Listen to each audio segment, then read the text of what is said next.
Hello everyone, IVF ചെയ്യുന്നതിൻ്റെ മറ്റൊരു എപ്പിസോഡിലൊക്കെ വീണ്ടും സ്വാഗതം. IVF ചെയ്തതിന് ശേഷം വയറ്റിൽ പീരീഡ്സ് പോലെ ക്രാംസ് ഉണ്ടാകുന്നത് സാധാരണമാണോ, അല്ലെങ്കിൽ ഇതൊരു വാർണിംഗ് സൈനാണോ? ഈ വീഡിയോയിൽ ഞാൻ ഇതാണ് സംസാരിക്കാൻ പോകുന്നത്. IVF കഴിഞ്ഞ് ക്രാംസ് വരാനുള്ള കാരണം, ഇത് ഇംപ്ലാന്റേഷൻ ആണോ അല്ലയോ, എപ്പോഴാണ് ഡോക്ടറെ കാണേണ്ടത്, നോർമൽ സിംറ്റംസ് എന്തൊക്കെയാണ്, അങ്ങനെ വിശദമായിട്ട് ഈ വീഡിയോയിൽ ഞാൻ സംസാരിക്കുന്നുണ്ട്. അപ്പോൾ വീഡിയോ മുഴുവനും സ്കിപ്പ് ചെയ്യാതെ കാണാനായിട്ട് എല്ലാവരും ശ്രദ്ധിക്കുക.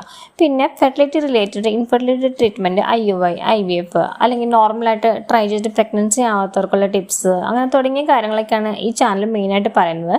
നിങ്ങൾക്ക് ചാനൽ ഉപകാരപ്പെട്ടെന്ന് തോന്നുന്നുണ്ടെങ്കിൽ അത് സബ്സ്ക്രൈബ് ചെയ്യാം, പിന്നെ ഫ്രണ്ട്സിനൊക്കെ ഒന്ന് ഷെയർ ചെയ്ത് കൊടുത്തേക്കാം. ഓക്കെ, അപ്പോൾ നേരിട്ട് വീഡിയോയിലേക്ക് എടുക്കാം. IVF ചെയ്ത ശേഷം വയറ്റിൽ പീരീഡ്സ് പോലെ ക്രാംസ് അനുഭവപ്പെടുന്നുണ്ടോ? ഇത് സാധാരണമാണെന്ന് പലർക്കും ആശങ്കയുണ്ടാകാം.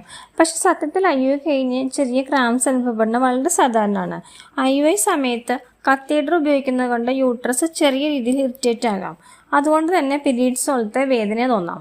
അതുപോലെ തന്നെ ഓവുലേഷൻ സമയത്തും ഇതുപോലെ ക്രാംസ് വരാം. പിന്നെ പ്രത്യേകിച്ച് നമുക്ക് IVF ചെയ്യുന്ന സമയത്ത് ട്രിഗർ ഷോട്ടൊക്കെ എടുത്തിട്ടുണ്ടെങ്കിൽ HCG ഇഞ്ചക്ഷനൊക്കെ എടുത്തിട്ടുള്ളവർക്ക്, പിന്നെ ഹോർമോൺ മെഡിസിൻസ് പ്രത്യേകിച്ച് പ്രൊജസ്ട്രോൺ അതൊക്കെ ബോഡിയിൽ മാറ്റങ്ങൾ ഉണ്ടാക്കിക്കൊണ്ടിരിക്കും. അതിൽ ബ്ലോട്ടിങ്, ക്രാമ്പിങ് എന്നിവ വരാനായിട്ട് കാരണം ഉണ്ടാകും.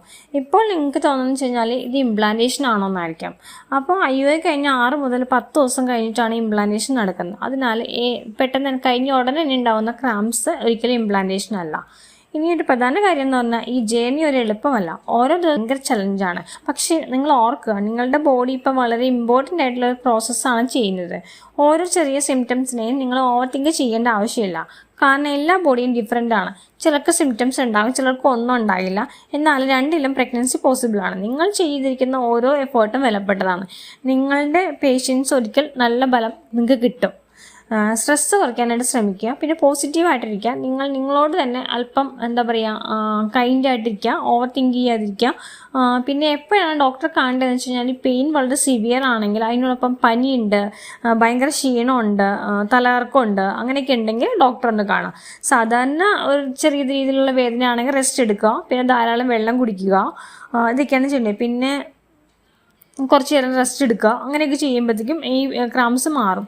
പിന്നെ ഇത് സക്സസ് ആണോ ഫെയിലിയർ ആണോ എന്നുള്ളതുകൊണ്ട്, ഈ ക്രാംസ് വന്നതുകൊണ്ട് ഒന്നും പറയാൻ പറ്റത്തില്ല. അതിന് നമുക്ക് ഫൈനലായിട്ട് പ്രഗ്നൻസി ടെസ്റ്റ് ചെയ്ത് തന്നെ ചെയ്യേണ്ടത് തന്നെ വരും. പിന്നെ നിങ്ങളെന്ത് ചെയ്യേണ്ടതെന്ന് വെച്ച് കഴിഞ്ഞാൽ, വിശ്വസിച്ച് കാത്തിരിക്കുക. നിങ്ങളുടെ ഈ കാത്തിരിപ്പ് ഒരിക്കലും എന്തായാലും സക്സസ് ആകും, പോസിറ്റീവ് റിസൾട്ട് കിട്ടും. അപ്പോൾ നിങ്ങൾക്ക് ഇന്നത്തെ വീഡിയോയിൽ അതാണ് പറയാനുള്ളത്. നിങ്ങൾക്ക് എല്ലാവർക്കും ആരോഗ്യമുള്ള കുഞ്ഞിനെ കിട്ടിയിട്ട് എന്ന് ആശംസിച്ചുകൊണ്ട് എൻ്റെ വീഡിയോ നടത്തുന്നു. അപ്പോൾ okay, thank you for watching.